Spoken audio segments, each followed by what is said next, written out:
Olá, sejam muito bem-vindas, sejam muito bem-vindos a mais uma videoaula da disciplina Física Aplicada à Biologia.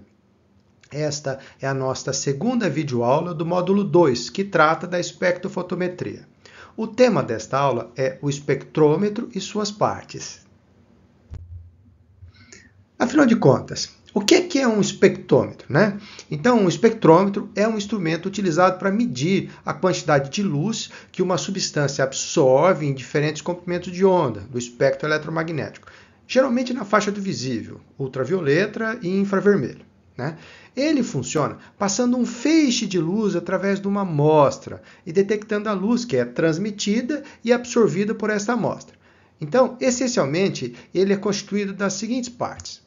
Ele possui uma fonte de luz, um monocromador, cubeta, onde você coloca a sua amostra, detector e o computador ou display que faz o sinal. As principais aplicações do espectrômetro são análises químicas e biológicas, por exemplo, quantificação de DNA, proteínas, né? Controle de qualidade em indústrias, estudos de reação química e, principalmente, a determinação de concentrações de substâncias em solução, com base na lei de Lambert e Beer, que nós vimos na aula passada, né, que relaciona a absorvância com a concentração. Em relação à sua estrutura, os espectrômetros são classificados em dois grandes grupos, né?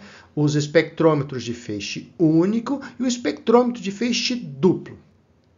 Como o próprio nome indica, espectrômetros de feixe único são instrumentos que operam em um único feixe de radiação, o qual vai da fonte até o detetor, passando diretamente pelo sistema de seleção de comprimento de onda e pela amostra, ou vice-versa.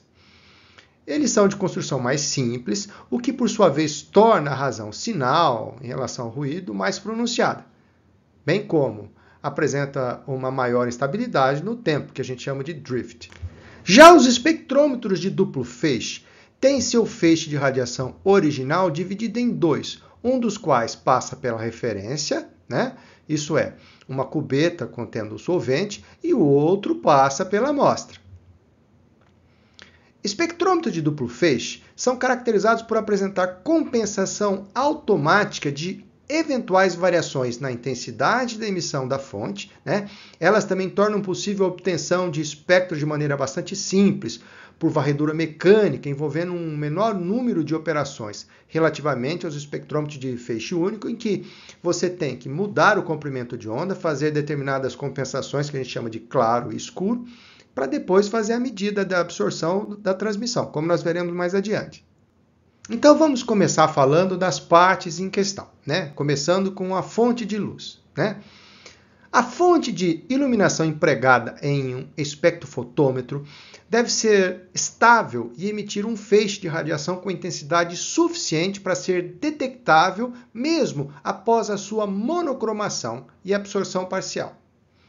A sua estabilidade está, em geral, associada à sua fonte de alimentação, a qual é geralmente regulada.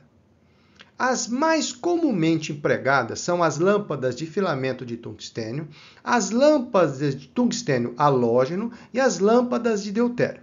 Vamos começar falando das lâmpadas de filamento de tungstênio. Bom, as lâmpadas de filamento de tungstênio apresentam emissão apreciável na região que vai de 320 nanômetros a mais ou menos 2.500 nanômetros, sendo largamente utilizadas para a região do visível, que vai de 400 a 700 nanômetros do infravermelho próximo. Na sequência, nós vamos falar das lâmpadas de tungstênio halógeno, que contém uma pequena quantidade de iodo dentro do envelope de quartzo, onde está também o filamento de tungstênio. Ela apresenta vida útil superior à lâmpada de tungstênio comum, né? Além disso, o iodo adicionado reage com o vapor de tungstênio, formando WL2, que se deposita sobre o filamento aquecido na forma de tungstênio. E por último, temos ainda as chamadas lâmpadas de deutério, né? Então, as lâmpadas de deutério possuem um invólucro de vidro com uma janela de quartzo, na verdade, lembra, o quartzo é sílica fundida, preenchido com um gás deutério, ou hidrogênio a baixa pressão. Elas produzem um espectro contínuo, sendo geralmente usada para medidas na região entre 200 e 400 nanômetros. A emissão é produzida por excitação elétrica do gás. A corrente de descarga entre dois eletrodos excita as moléculas de deutério, formando moléculas excitadas de D2. Essas moléculas se dissociam, liberando energia na forma de um espectro contínuo na região do ultravioleta. Agora, vamos falar do equipamento mais importante do espectrofotômetro, o monocromador. Para isso, vamos ter que lembrar que, rigorosamente, a lei de Lambert-Beer somente é obedecida para feixe de radiação monocromático. Em geral, as fontes de luz são policromáticas e é necessário o emprego de seletores de comprimento de onda. O seletor mais utilizado é o monocromador, né? Então, os monocromadores são dispositivos ópticos utilizados para isolar e selecionar uma única faixa estreita de comprimento de onda de um feixe de luz que contém ampla gama de comprimentos de onda, ou seja, de luz policromática, né? Estes dispositivos funcionam dispersando a luz, geralmente por meio de prismas ou redes de difração, e permitindo a passagem de apenas uma estreita faixa de comprimento de onda. A figura em tela mostra um tipo de monocromador com rede, bastante utilizado em espectrofotômetros, cuja fenda de entrada é iluminada por uma fonte de radiação de luz policromática. A luz passa através da fenda de entrada retangular e é colimada pelo espelho côncavo e atinge a superfície da rede de difração. Nessa rede, ocorre uma dispersão angular que promove a separação das radiações de diferentes comprimentos de onda. E, finalmente, com o auxílio de um segundo espelho côncavo, a radiação de comprimento de onda desejado é focalizada justamente na fenda de saída. E o que pode ser dito em relação ao porta-amostras, o lugar onde as amostras serão colocadas dentro do espectrofotômetro? Bom, na espectrofotometria, os recipientes que servirão de porta-amostras para as soluções a serem analisadas são usualmente denominadas cubetas. Elas são constituídas de material transparente à radiação na região espectral de interesse. Suas janelas devem ser perfeitamente normais à direção do feixe incidente, de forma a serem minimizadas as percas por refração, que são mais pronunciadas em cubetas cilíndricas.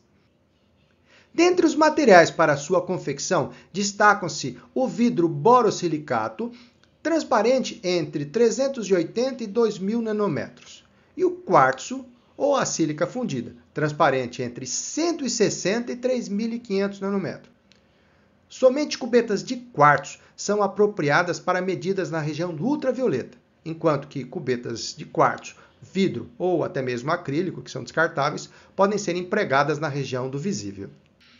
E em relação aos detetores de radiação do espectrofotômetro? Bom, os detetores de radiação em um espectrofotômetro têm um papel fundamental na conversão da energia luminosa ou radiação eletromagnética em sinais elétricos mensuráveis.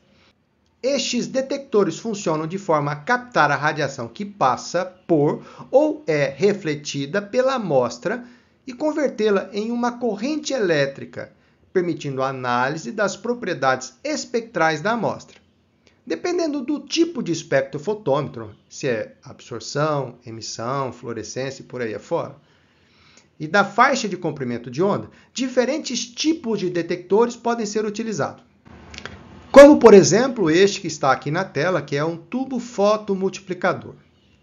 E um tubo fotomultiplicador, ou PMT, Photomultiplier Tubes, quando a radiação, normalmente luz ultravioleta ou visível, atinge o fotocatodo do PTM, ele causa a emissão de elétrons, isso por efeito fotoelétron. Esses elétrons, então, são amplificados em uma cascata de multiplicação dentro do tubo, criando um sinal elétrico muito mais forte, né?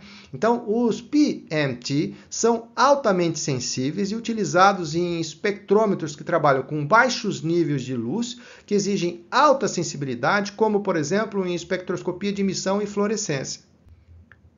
Temos também a chamada CCD, ou câmara de carga acoplada, né? Então, ou Charge Coupled Devices, né? Então, o CCD, ele é constituído por uma matriz de pixels, onde cada pixel detecta fótons, que liberam, por sua vez, elétrons, né? Então, esses elétrons são armazenados em poços de potencial e depois convertidos em um sinal elétrico que pode ser lido para gerar um espectro, né?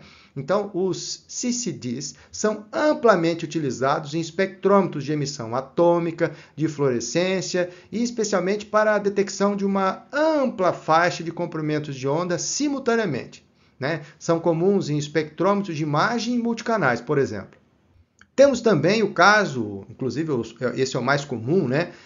Dos detetores do tipo fotodiodo, ou PDA, ou Photodiode Array, né? Então, no caso do PDA, nós temos um arranjo de fotodiodos que é utilizado para detectar a radiação. Então, cada fotodiodo é capaz de detectar a intensidade da luz em um comprimento de onda específico, né? Então, o sinal elétrico é gerado proporcional à quantidade de luz que atinge cada fotodiodo, né? Eles são comumente usados em espectrômetros de absorção do tipo UV visível, né? Pois permite a aquisição simultânea de um espectro completo de várias regiões de comprimento de onda. E aí os menos comuns, temos ainda, gostaria de destacar, o caso dos detetores térmicos, né, que são utilizados para medir a radiação no infravermelho, né? A radiação térmica aquece o material do detector, causando uma mudança em suas propriedades elétricas, como, por exemplo, a resistência, que pode ser convertida em um sinal elétrico. O chamado bolômetro, por sua vez, é uma forma especial de um detector térmico e ele é baseado na dependência da resistência elétrica com a temperatura. O elemento detector sensível consiste de um resistor cujo valor muda quando absorve a radiação térmica, né? Então, a mudança da resistência provoca uma mudança na queda da tensão do sinal graças à resistência do bolômetro, né? Como exemplo, nós temos as câmaras infravermelhas que usam principalmente os chamados Focal Plane Arrays, FPA, que são baseados em bolômetros de filme fino usados como detector, né? Então, o sensor de imagem integrado normalmente tem um tamanho de mais ou menos de 20 mil a 1 milhão de pixels, né? Então, cada pixel é um microbolômetro do tipo 17 por 17 com mais ou menos 35 por 35 micrômetros ao quadrado, né? Os detectores térmicos e os bolômetros, eles são utilizados em espectrômetros que operam na região do infravermelho ou na região do micro-ondas, né? Claro, eles são menos sensíveis que os detectores ópticos, mas essenciais para a faixa de radiação que não são detectadas pelos métodos de fotodetectores tradicionais, por exemplo, como é o caso dos fotodiodos. E por último, tem a maneira com que o espectrofotômetro nos dá as informações. Isso é feito por um display ou por meio de um computador, né? Então aqui nós temos um exemplo de um espectrofotômetro de feixe simples. Então, nesse espectrofotômetro nós temos um display bem simplesinho também, e aí nós temos alguns botões de operação. Então, por exemplo, esse primeiro botão aqui, ele faz a seleção do modo de operação. Olha, eu quero medir o quê? Transmitância ou absorbância? De que maneira eu quero que a minha leitura seja apresentada? Eu quero que ela seja apresentada na forma de uma transmitância percentual, ou seja, o valor da transmitância multiplicado por 100%, ou eu quero que ele informe para mim a absorbância percentual, que é o valor do coeficiente de absorbância vezes 100%. Isso é feito por esse botão do módulo de operação. Além disso, nós temos aqui dois seletores que servem para a gente poder fazer a compensação de campo escuro, como eu mencionei para vocês, né? Ou seja, eu abro essa portinha, aí tem uma guilhotina que fecha a saída de luz da lâmpada, e aí toda aquela luz que o detetor está recebendo é luz que vem do ambiente, não é luz que está vindo da amostra. Então, nós temos que informar para ele que aquele é o campo escuro, né?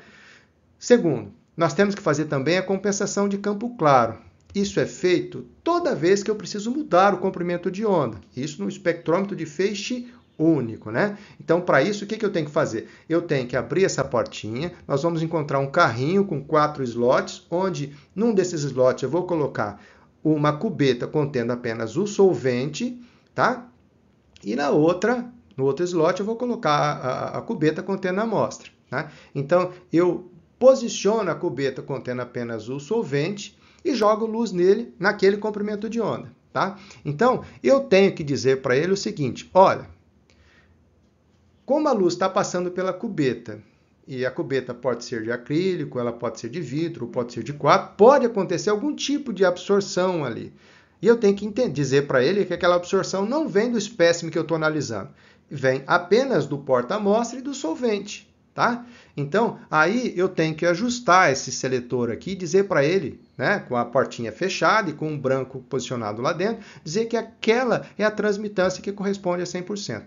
Feito isso, aí eu, utilizando esse bracinho mecânico, reposiciono o carrinho de tal maneira que eu posiciono a amostra na linha de medida.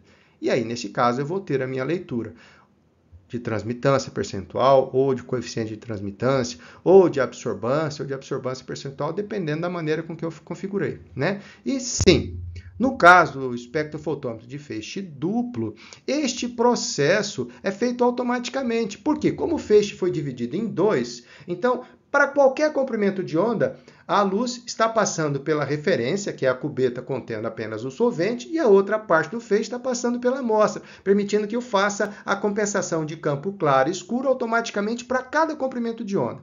Além disso, nós temos um motor de passo que reposiciona a posição da grade de difração de tal maneira que faz a seleção automática do comprimento de onda, permitindo que a gente faça varreduras de comprimento de onda dentro de uma certa faixa, dentro de uma certa banda, dentro de um certo espectro, tá?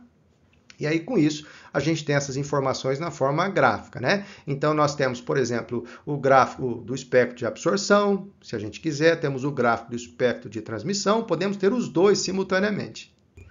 Bom, pessoal, por hoje é só. Espero que vocês tenham aproveitado bastante. Espero vocês na próxima videoaula, em que nós vamos fazer um estudo de um caso especial que trata-se justamente da titulação espectrofotométrica. Tá bom? Abraço, até mais!